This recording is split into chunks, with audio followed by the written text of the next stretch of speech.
am working in the sleep lab tonight, but I thought it would be cool to show you kind of like a day in the life of a sleep technician, even though that's not what my degree is in. I am allowed to work in the sleep field because it's a part of the whole respiratory therapy profession and working with CPAPs and BiPAPs and things like that to help you sleep better. But I thought it'd be fun to show you guys around, especially people who are interested in this field. I obviously can't show you patients, I can't show you a lot of things, but I can show you kind of how I do setups, what I'm actually going to be putting on the patients, what my workload is, the paperwork that I do, and what kind of happens throughout the night. I work a 10-hour shift. It's actually 11 hours because I don't get a lunch. I just kind of eat whenever. But because I'm by myself and I won't have anybody else there, I thought it'd be cool to kind of show you guys around, or at least show you a glimpse into what it's like to do this type of work. Yeah, so right now it is only 5 o'clock. My son just came home. I don't leave for work until usually like 7:45. It's literally right down the street from me. This job is super close, which I love. I'll be leaving a little bit earlier, so I'll be going in probably about 7:30 so I can relieve the day shift, because we do have patients that are there for 24 to 72 hours, especially patients that come in for any type of seizure activity and they need to be monitored for a long time to see what is going on with them. So I do have one of those patients there. And then yeah, I'll show you guys what I'm doing. So I am just packing up my lunch, waiting for my husband to come home. I'm gonna go grab a coffee so I can have coffee tonight. And then by the time I kind of like get everything ready, it will be time to go. So I'll see you guys in a little bit when I get there. Bye.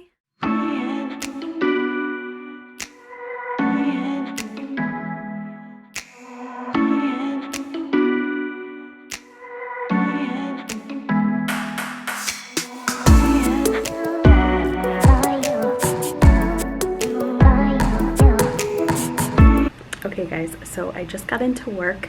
I am a hot mess because it is pouring rain outside. I just got in. EEG just briefed me on one of our patients that we have staying here for 72 hours. She has like seizure disorder, things like that, so I'll be watching her tonight. I do still have 2 patients coming in. I need to go fix myself up, get my rooms ready, set up everything. I just wanted to show you kind of the setup that we have here. So this is our tech room. We have computer screens all lined up here. We don't use this one. So this is where I do majority of my work throughout the night. And then if you come in here, this is where we get all of our equipment set up. So I have all of my CPAP masks if I need anything. We have all different kinds, from small ones to big ones. We have tons of boxes of CPAP stuff. It's literally like everywhere, and they're remodeling this, so ignore this, it's usually not that messy. But we have that, and then over here we just have all of our linens because we do make the beds in the morning. I'm gonna go get my beds ready. I will show you all of that, and then I'm gonna get my cart ready and I'll show you all of the things that we use on each of the patients. The patient that I do have here tonight is a CPAP titration patient, which means that she won't be using certain things that we normally use on a regular sleep patient that is not using any CPAP to begin the study. But I will show you all the equipment that we would normally use anyways. And then the only difference with the CPAP patient is we have 2 devices that will fit in your nose, that kind of sit in your nose, and they monitor your breathing while you're sleeping. Those will not be placed in the patient, on the patient for the CPAP titration. They will just have a CPAP mask. And I can show you that too. So I'm gonna get everything set up, show you exactly what I'm doing, and then kind of just do a step-by-step on what it is that I do at night. And it's kind of nice that I'm here by myself so I can actually like concentrate and talk to you guys. I am talking quiet because here the rooms are very close to the office and you can hear everything. The patients can hear me like walking down the hall. So I try and keep everything super quiet. But yeah, let's go and I will show you what equipment we are using.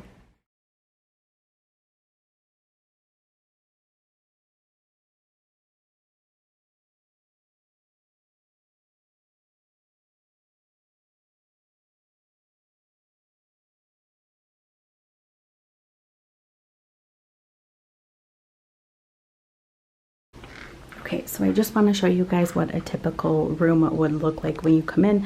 I just took the comforter off the bed. So here it's almost like a little hotel room. You've got a nice little recliner here, a TV here in case you want to watch TV for a little bit. The bed in which you lay in. Up here is where the camera is at, so we can see our patients during the night. Over here is where we have all of our CPAP stuff set up. This is the CPAP that we use if we have to put somebody on it.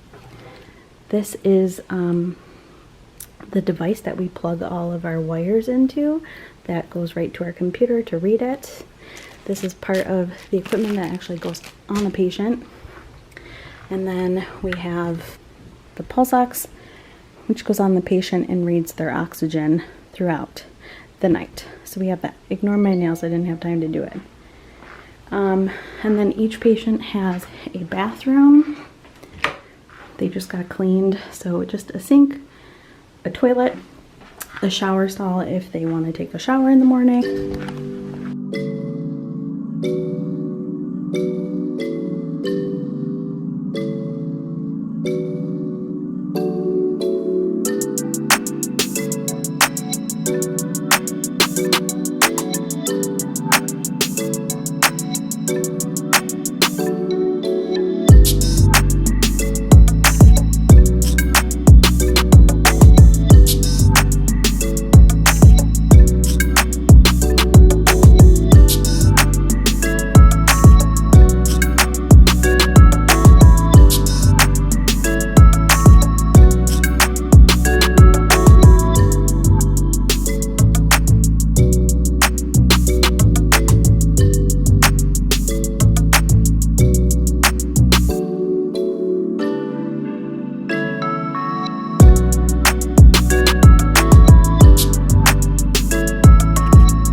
This is a humidifier. All you do is fill this with water, and it gives the patient some humidity while they're on the CPAP so that they don't dry out. And this is the hose that the patient gets the pressurized air. And then there is where you would attach the mask that goes to the patient. Pretty simple. And to turn it on, you just push that button. So these are the carts that we use, and we bring these into each of the patient's rooms. And this is what we hook them up with. So I am going to set this whole thing up, and I will show you exactly what we need to set up a patient for a regular sleep study.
So I have everything set up that we would put on a patient for a normal sleep study. So I'm going to go through everything, and I have some stuff laid out on the bed that we use on the patient. So the first thing that we actually do is we have these are called gold cups. So these are the little electrodes that are going to go on the patient's head. They actually are placed on with some conductive paste and a little piece of gauze. So these are a little square gauze. All you do is put paste on the gold cup. As they say, this is the patient's head. You're going to have paste on your gold cup. Place the gold cup on the patient, and you're going to place the gauze right on top. So that's what we use. That's what we use to see the patient's the patient's brain waves. This is like an alcohol. This is rubbed on the patient anywhere where we're going to put a gold cup or an electrode. This just basically cleans their face so that we have a clear surface so everything sticks properly and we get a good reading. These are the gauze that we're going to use. This is the little red pencil that we use to help place markers on the head for where we're going to place the leads. Just some tape to tape the little snore mic and things that are going to go on the patient. We always measure the patient's neck, chest, and abdomen. So that always gets done. That's why I have a piece of paper and pen here, just so I can write it down so I don't forget. The conductor paste I showed you, which goes on the gauze.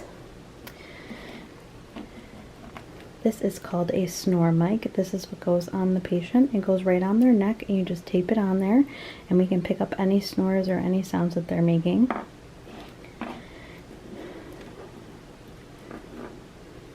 This is an airflow device. So this will sit in the patient's nose, and this measures their breathing. Along with that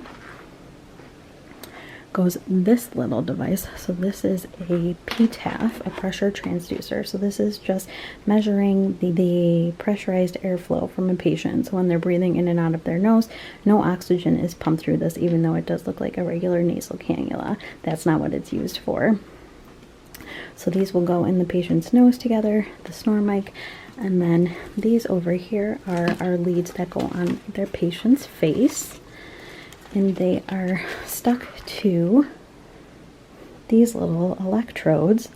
So you're going to have 2 of these by the patient's eye, 2 by their chin, 1 in the middle of the forehead, which is actually a ground wire, and then you're going to have 2 bigger ones that sit, 1 on the chest and 1 on the back, and that will be for your EKG reading, so you can measure the heart. And then we'll go over here. Each patient is going to have 2 belts on them.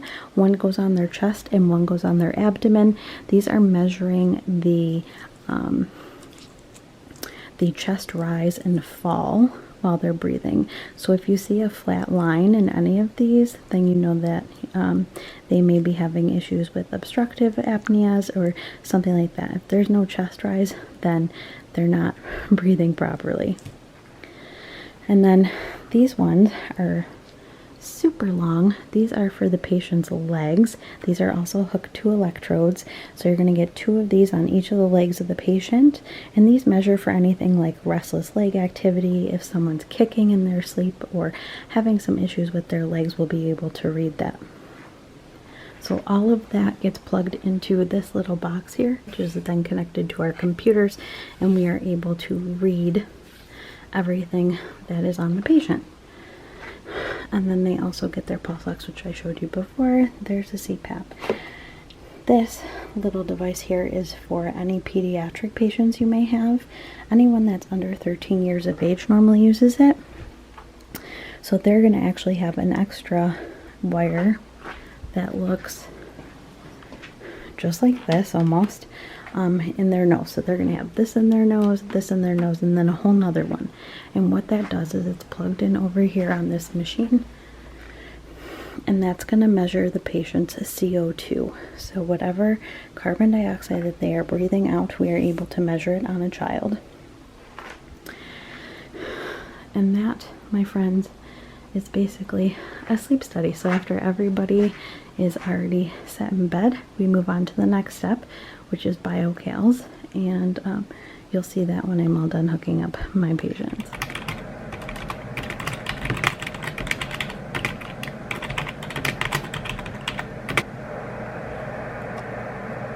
Okay, are you able to hear me? Yes.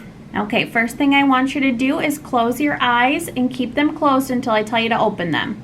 So right now I'm just doing BioCals, and all this does is helps me to make sure that all of my wires are working properly. So I just ask the patients to do a few things for me so I can double check everything, and then after that I tell them, okay, go ahead and get comfortable, and then that's when it's lights out. All right, you are all set. You can go ahead and get comfortable. If you have any questions, my name is Ashley. Feel free to let me know, okay? Okay, thank you. You're welcome. You have a good night. Okay, guys, so my patient is now in bed. It is now 10 p.m. So now after I already have the study already started, there's really nothing I do right now until the patient falls asleep. So I will take all of the paperwork that she was to fill out when they first came in, and I do all my scanning into the computer, fill out some paperwork, and just get caught up. I can write some notes into the computer. At the end of the night, we have what's called tech notes, and it is notes that we have to write on the patient, on what we did with the patient, how the patient acted, what positions the patient was in, whether the patient was sleeping or not, and that all has to be filled out, and then that gets sent to the doctors in the morning. So that is what I will be working on right now. Yeah, so that's what I'm going to get doing.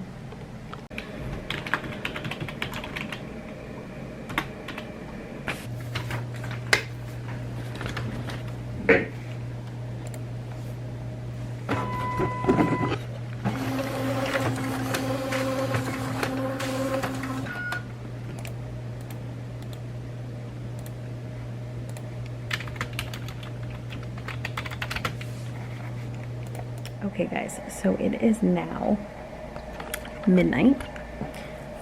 We made it to midnight, yay! So now what happens is, as the person's sleeping, in my case, she's on CPAP already. So we start you off at a lowest pressure, and then as she's sleeping, I increase if need be. When we're looking at patients during the study, we are looking at their oxygen levels. We're looking at any apnea, so they stop breathing. We're looking at their heart rate. We're looking at snoring. We're looking at their EEG waves to make sure no activity is happening. Not no activity, they'd be dead. That there's no like seizure activity happening or anything like that. My patient right now looks pretty good, so I really have nothing to worry about.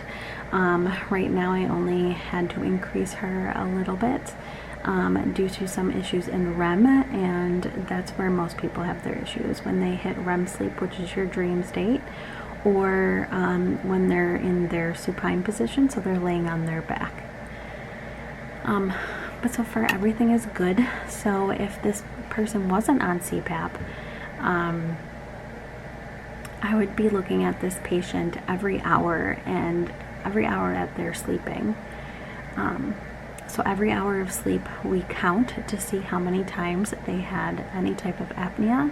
So obstructive apnea, they could have central apnea, they could have hypopneas,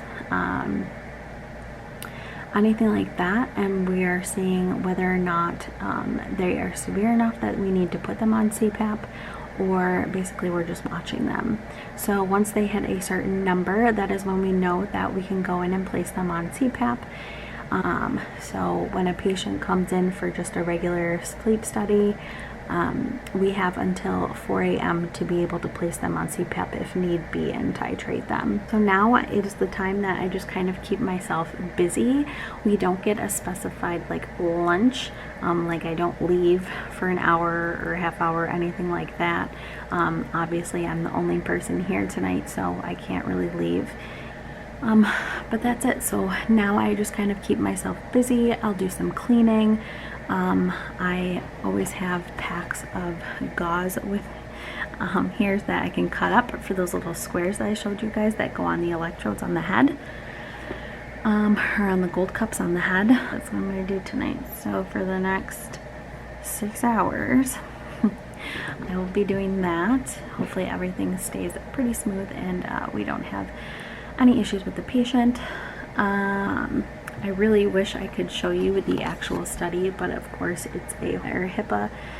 Actually, what I can do is I can zoom into the just the waves so you can like get a feel for what I'm actually looking at without showing you anything. So hold on. Okay, so this is the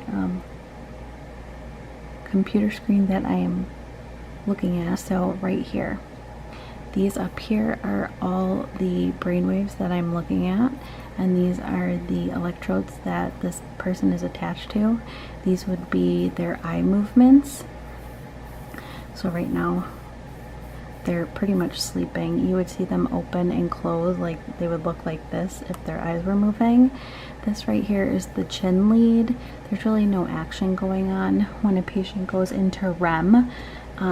This little line will get super thin and their eyes will start moving kind of funky. So right here obviously is their EKG, nothing going on there. This is nothing. These two lines right here are the leg leads, so you would see them kind of like spike up and down if she was having any type of leg movement, like right there. People with restless legs, you'll see them like throughout the whole thing. But yeah, down here this is the CPAP flow. You can see it red here. This is showing us that the person is breathing. So she's taking a breath in and out, in and out, in and out, in and out, and we just kind of count that. And then down here, patient's chest belt. Remember the two belts I showed you guys? This is the chest belt, this is the abdomen belt. So see how they are going along with the CPAP flow. So if she wasn't on CPAP right here, we would have the PTAF and the airflow, the other two devices that go in your nose, and they would move along the same way. So everything is connecting, so it looks good. So she's actually doing great. I wanted to show you what I'm looking at because it's literally just a bunch of squiggly lines. Unless you know what this is, then yeah. Okay, so I hope that kind of like helped you. I don't know if I explained that well enough, but helped you see what I'm looking at when I'm reading a study. All studies are different. Sometimes children have more things attached, like I explained, or their waves are different looking. Children have very like sporadic waves. If someone was to have a seizure, it would look like it would look crazy. That's all. It would look crazy. You would know. Yeah, but other than that, that is what I'm doing. I'm gonna go clean up and do some stuff, and I will see you guys later.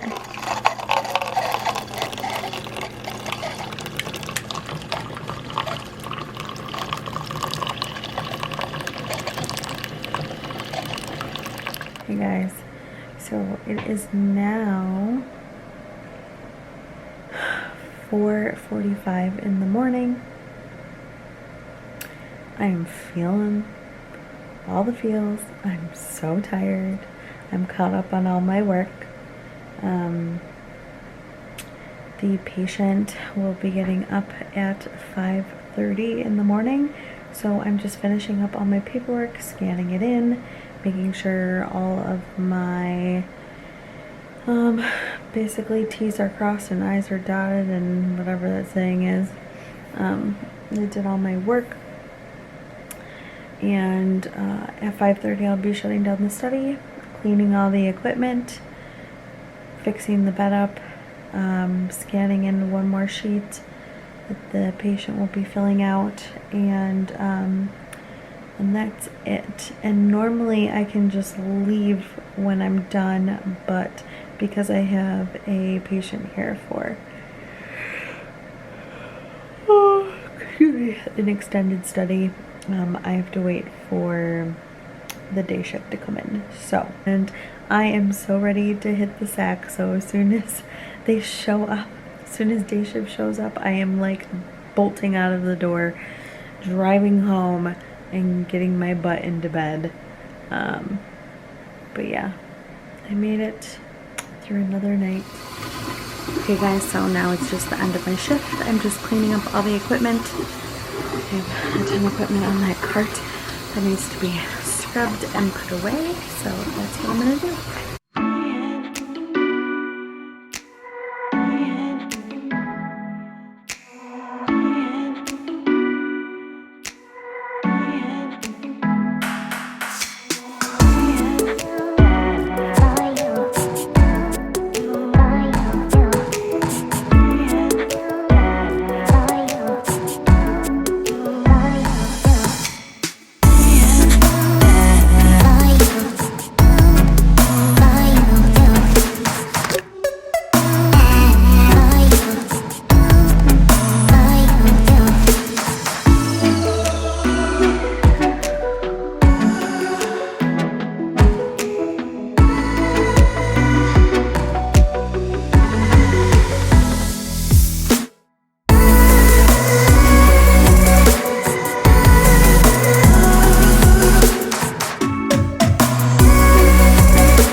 Okay guys, I am officially finished. I'm signing out.